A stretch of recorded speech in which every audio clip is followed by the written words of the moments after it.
Good morning student. आज हम chapter 4 के क्वेश्चन आंसर जानेंगे और इसके बाद हम कल अगले क्लास में हम नेक्स्ट चैप्टर स्टार्ट करेंगे। तो आइए हम देखते हैं इसके क्वेश्चन आंसर क्या है।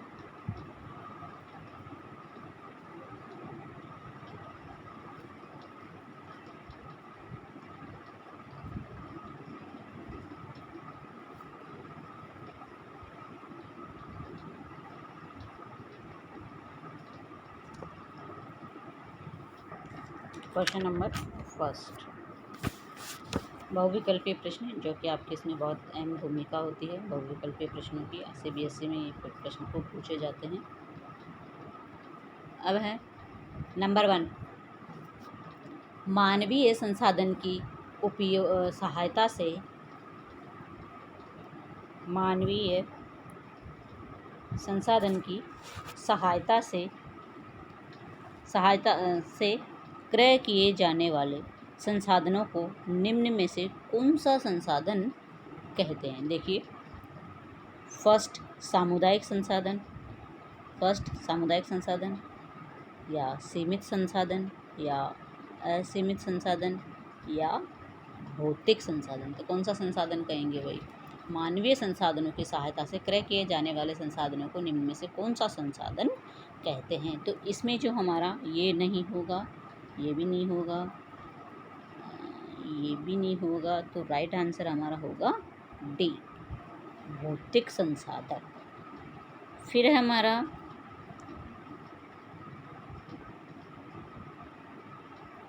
ठीक है, सेकंड क्वेश्चन है, संसाधनों का संरक्षण आवश्यक है क्योंकि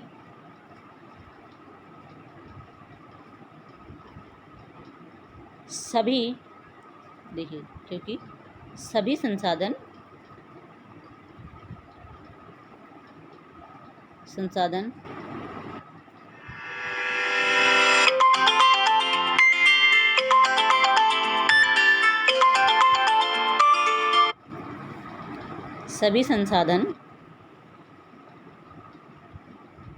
महंगे होते हैं, या फिर सेकंड है सभी संसाधन सीमित होते हैं और सभी संसाधन उपयोगी होते हैं। तो इसमें कौन सा राइट आंसर कौन सा होगा? देखिए, सेकंड क्वेश्चन में इसमें फर्स्ट नहीं होगा कि सभी संसाधन महंगे होते हैं, सभी संसाधन सीमित होते हैं, सभी संसाधन उपयोगी होते हैं। इसमें होगा कि संसाधनों का संरक्षण हम उपरोक्त सभी प्रकार से कर सकते हैं क्योंकि सारे संसाधन महंगे होते हैं, सीमित भी होते हैं और उपयोगी भी होते हैं। इसलिए हमारा राइट आंसर इसमें कौन सा होगा? 4, उपरोक्त सभी।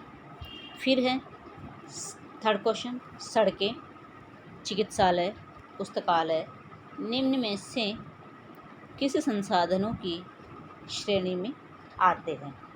फर्स्ट मानवीय संसाधन, बी सामुदायिक संसाधन, फिर है भौतिक संसाधन या उपरोक्त में से कोई नहीं।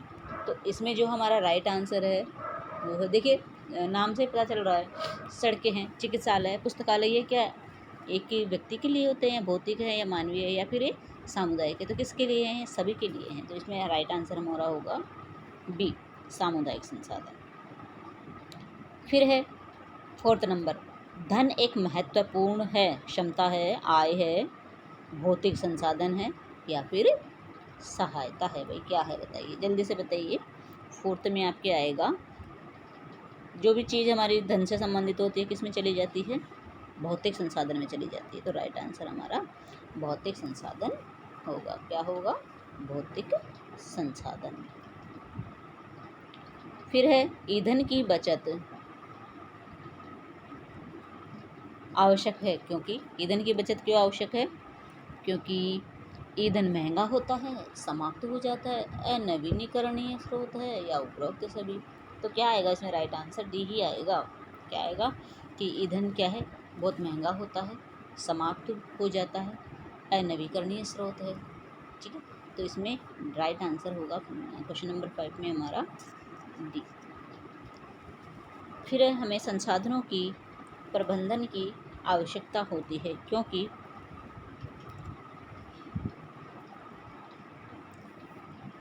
फर्स्ट ए, इसके द्वारा सभी संसाधनों की सीमाओं का ज्ञान होता है। इसके द्वारा अल्पकालिक एवं दीर्घकालिक लक्ष्य निर्धारित करने में सहायता होती है। और सी है, इसके द्वारा जीवन मूल्यों को पहचानने में सहायता मिलती है, या उपरोक्त सभी। तो देखिए, संसाधनों के प्रबंध के लिए हमें सारी चीज़ों का ध्यान रखना ज़रूरी होता है। इसकी सीमाओं का ज्ञान होता है, ये लंबे समय तक चलेगी, कम समय तक के लिए हम सब इसको पहले से निर्धारित करते हैं। जीवन मूल्यों को पहचानने में हमें सहायता मिलती है, इसलिए राइट आंसर इसका होगा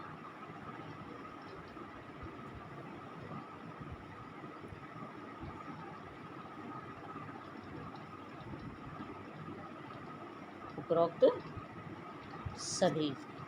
क्या होगा? उपरोक्त सभी। ठीक है, डी में। अब है हमारा क्वेश्चन नंबर 7, निम्न में से संयोजन का क्या अर्थ होता है? उपलब्ध संसाधनों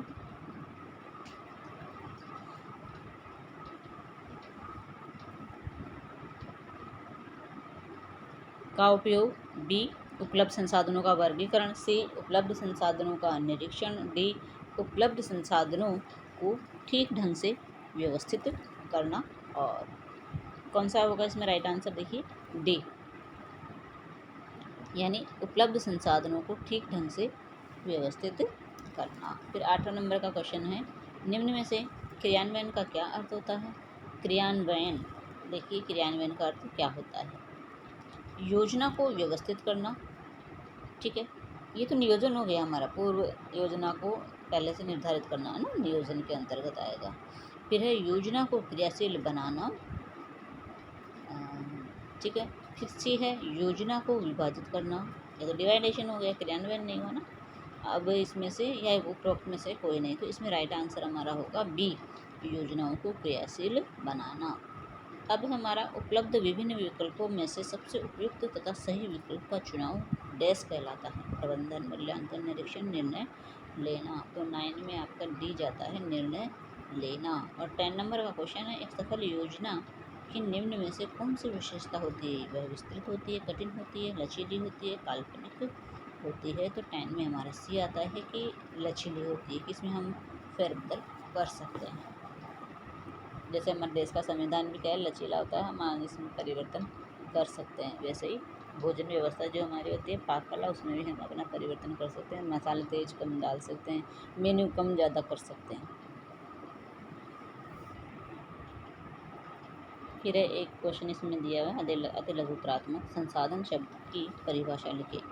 तो देखिए, संसाधन दो वस्तुएं, उपकरण, व्यक्तिगत शक्तियाँ व रुचियाँ जो लक्ष्य या लक्ष्यों तक पहुँचने के लिए मध्यस्थ या वाहक का कार्य करते हैं, उसे हम संसाधन कहते हैं।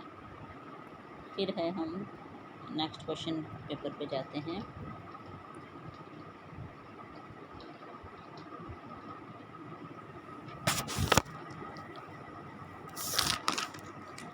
इसमें हमारा क्वेश्चन पेपर से है,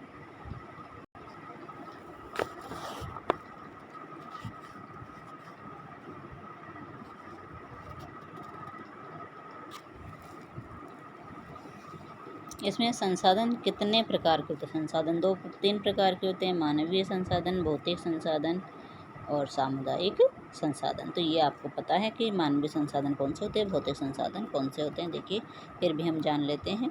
मानवीय संसाधन समय, ऊर्जा, ज्ञान, विचार, दक्षता और मानवीय संसाधन हैं। भौतिक में आपकी धन संपत्ति, वस्तुएं, सामान आदि भौतिक संसाधन हैं। पैसों से जिसका काम चलता है वो भौतिक में आ जाते हैं, कुल मिला के धन से संबंधित।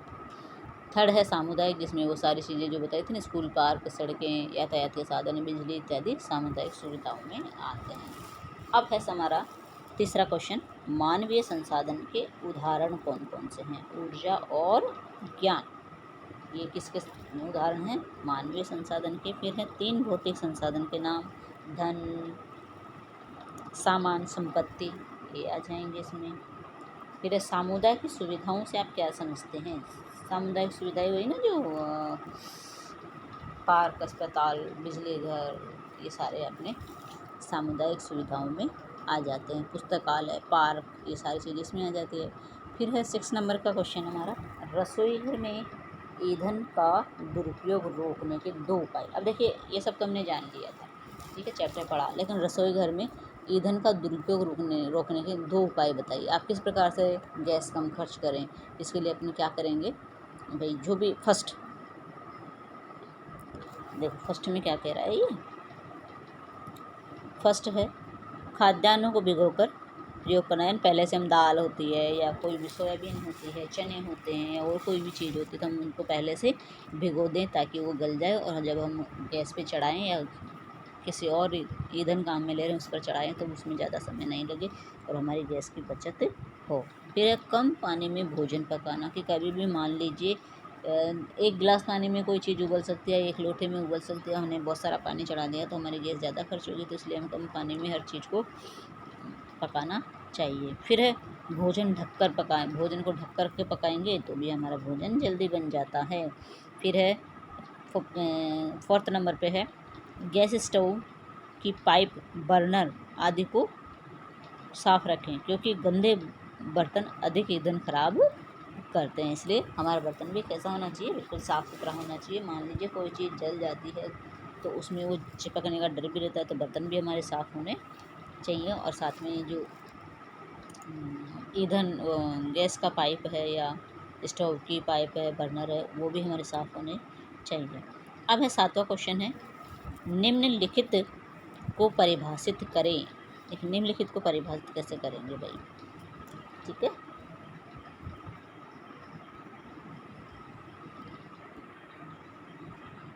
ये प्रबंध क्या क्या दिए हैं इसमें, प्रबंधन क्या होता है, नियोजन, मूल्यांकन, क्रियान्वयन, आयोजन, इनके बारे में बहुत अच्छे से हमने पढ़ा था, तो एक बार एक नज़र इस पर भी डाल लेते हैं। प्रबंधन वह प्रक्रिया है जिसमें उपलब्ध संसाधनों का प्रयोग करके लक्ष्यों को प्राप्त किया जाता है। इस प्रक्रिया में उपलब्ध संसाधन का उचित तथा कुशलतापूर्वक प्रयोग ही प्रबंध को सफल बनाता है। सेकंड है वांछित लक्ष्यों की, अब छोड़िए इन सबको नहीं पढ़ेंगे हम। फिर है आयोजन का अर्थ, आप स्क्रीनशॉट लेके आप पढ़ सकते हैं। संसाधनों तथा वस्तुओं को ठीक ढंग से व्यवस्थित करना, इसमें विभिन्न संसाधनों को व्यवस्थित करने के अतिरिक्त अलग अलग सदस्यों को कार्य सौंपना तथा संसाधनों का उचित उपयोग भी सम्मिलित है। तो ये 2 चीज़ें हो गई हमारे यहाँ पे क्लियर। उसके बाद इसमें जैसे मूल्यांकन है, क्रियान्वयन है, आयोजन है, ये सारी चीज़ें इसमें ये दी हुई है, इनको आप देख लेंगे, शॉर्ट में दिया हुआ है, ज़्यादा डीप नहीं है। फिर है हमारा 8वां, प्रबंधन के विभिन्न चरण कौन कौन से हैं।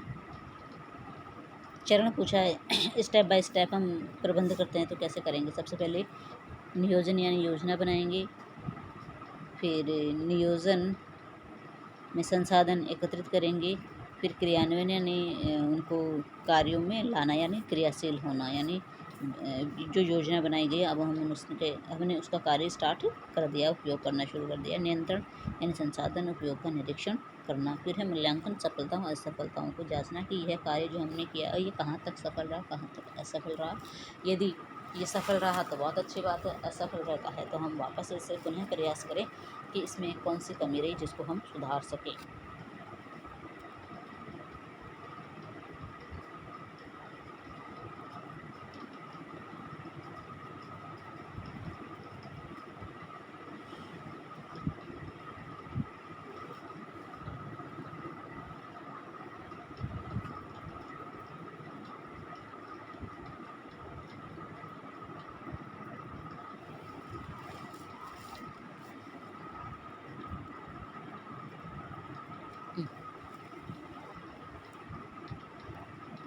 अब है मूल्यांकन क्यों तथा कब किया जाता है।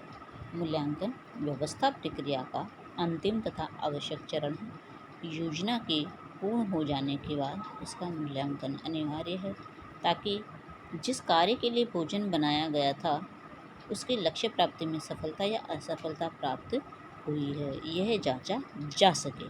यह आवश्यक नहीं कि मूल्यांकन केवल लक्ष्य प्राप्ति के बाद ही किया जाए। यह प्रक्रिया व्यवस्थापन के प्रत्येक चरण पर निर्णय लेने के लिए की जा सकती है।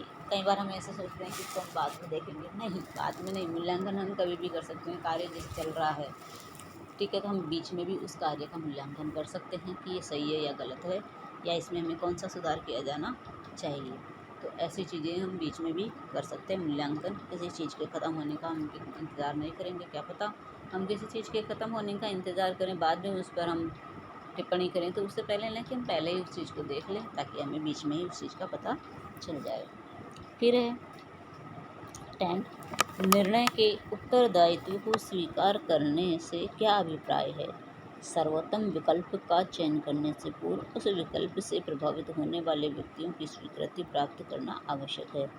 समस्या के समाधान के लिए चुने गए निर्णय के उत्तरदायित्व को सभी द्वारा स्वीकारा जाना आवश्यक है, जिससे शांति, सहयोग तथा उचित सामंजस्य का वातावरण स्थापित हो। और निर्णय लेना एक मानसिक योग्यता है जो सभी के पास एक समान नहीं होती। निर्णय लेने में हमारे बुद्धि, ज्ञान तथा अनुभव सहायक होते हैं। व्यक्ति की मानसिक परिपक्वता व अनुभव बढ़ने के साथ ही उसकी निर्णय लेने की क्षमता भी विकसित हो जाती है। फिर 11वां क्वेश्चन, निर्णय लेने की प्रक्रिया से क्या अभिप्राय है? निर्णय लेना समस्या के समाधान के लिए उपलब्ध विभिन्न विकल्पों में से सबसे उपयुक्त तथा सही विकल्प का चुनाव होता है।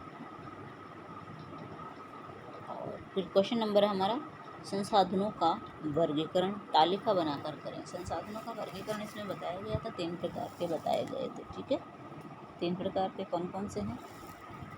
एक तो मानवीय संसाधन है, एक साझा संसाधन है, तीसरा हमारा सामुदायिक वाला है जो सबके लिए होता है। तो यही होता है हमारा